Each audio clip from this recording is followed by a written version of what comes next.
পরিবেশ বা ভোটের পরিবেশ কেমন লাগে? অসাধারণ। আমার কাছে মনে হচ্ছে যে একদম এন্ট্রি থেকে শুরু করে এই যে এই পর্যন্ত এসেছি, প্রায় ১-১.৫ ঘন্টা সময় লেগেছে এবং যেমন ভালো লেগেছে এবং সিকিউরিটি থেকে শুরু করে আ যে প্ল্যানিং সুষ্ঠুভাবে সুন্দরভাবে নির্বাচনটা হচ্ছে এটা ভালো লাগছে। আর তার চেয়েও ভালো লাগছে, নির্বাচন মানে তো একটা উৎসবমুখর একটা পরিবেশ এবং নির্বাচন মানে হচ্ছে সবার সাথে একসাথে দেখা হওয়া, একসাথে একটা গেট টুগেদার হওয়া, একটা বড় একটা আয়োজনের মধ্য দিয়ে শিল্পীদের একজন একজনের সাথে পরিচয়। ঠিক তেমনি মানে এই জন্যই আসলে সময়গুলো লেগে যায়, কারণ এতটা সময় এসেছি, হয়তো কারোর সাথে দেখা হচ্ছে, গল্প করছি। এই গল্পটা মিস করি এবং সাথে সাথে শিল্পী সমিতি নির্বাচন মানে তো আসলে আমাদের নিজস্ব নির্বাচন, নিজেদের নির্বাচন। প্রার্থী বাছাই করার ক্ষেত্রেও অনেক কষ্টের এবং খারাপ লাগা থাকে যে আসলে কাকে বাদ দিয়ে আহ, কাকে ভোট দেব। আমরা ধরে নিচ্ছি আপনি ভোট দিয়ে ফেলেছেন। হ্যাঁ, কাকে কোন প্রেক্ষিতে ভোট দিলেন, কি প্রত্যাশায়?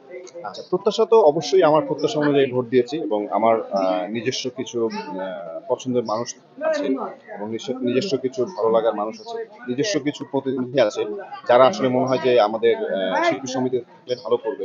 তো আমি আসলে তাদেরকে ভোট দিয়েছি এবং আমার কাছে মনে হয় যে আমি যাদেরকে ভোট দিয়েছি তারা সঠিক মানুষ এবং রেজাল্ট শেষে আমার নিজের মধ্যেই ভালো লাগা কাজ করবে যে হ্যাঁ, যাদেরকে দিয়েছিলাম তারাই জয়ী হয়েছে। আপনি তো গতবার নির্বাচনে পদে ছিলেন, এবার না থাকার কারণ?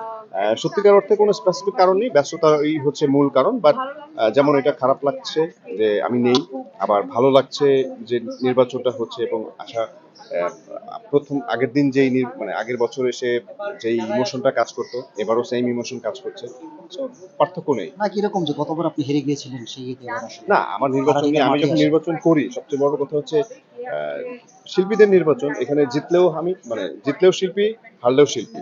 তো এখানে নির্বাচনে অংশগ্রহণ করাটাই একটা সবচেয়ে বড় বিষয়, কারণ এটার মধ্যে যে আয়োজনটা, এটার মধ্যে সারাদিনে যে মানে প্রায় ১-১.৫ মাসের যে ব্যস্ততা, ১-১.৫ মাসের মধ্যে যে কর্মসূচি, এটা মানে আনবিলিভেবল এনজয় করার মতো একটা বিষয়। যারা জিতে যাবে তাদের কাছে প্রত্যাশা কি, আর যারা হেরে যাবে তাদের উদ্দেশ্যে কি? আহ, যারা হেরে যাবে তাদের কাছে আসলে প্রত্যাশার কিছু নাই, তারা সবাই আমাদের ভাই। যারা জিতে যাবে তারাও আমাদের ভাই। আমরা একসাথে সবাই মিলে কাজ করব। সো আসলে কি একসাথে কাজ হয়? একসাথে তো অবশ্যই হয়, হবে না কেন? কারণ প্রত্যেকটা প্যানেলের প্রত্যেকটা মানুষের সাথে আমার কোনো না কোনো সময় কাজ হয়েছে এবং অচিরেই হবে এবং হতেই থাকবে। না, এই কাজ মানে সিনেমার কাজ না, সংগঠনের বা না, অন্যান্য সংগঠনের তো কাজ।